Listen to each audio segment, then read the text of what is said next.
So how do you think, in your experience, how do we distinguish between, companies that are really committed and the companies that are just kind of joining the line?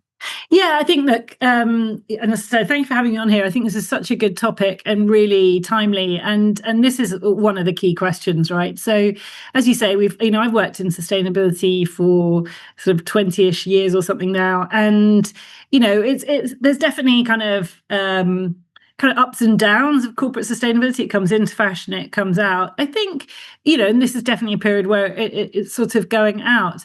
But I think the real difference, and what we're seeing this time, and it sort of gets to how do you know if they're committed, is a lot of companies are still doing things because the business case is there. And I think in the past, there was a lot of work that companies were doing, a bit based on, there was a sort of era where the chief exec would go to a conference and have a kind of, visionary moment where he thought about his grandchildren and then said, right, the whole company needs to be sustainable. Those are the kind of pioneering ones. The famous one in the States was Interface Floor Company with Ray Anderson, really came back kind of overnight, turned the company around. And you had those kind of lone pioneer visionaries. I mean, Paul Polman at Unilever was another one that was kind of pushing their company to do things and really sort of paved the way on sustainability.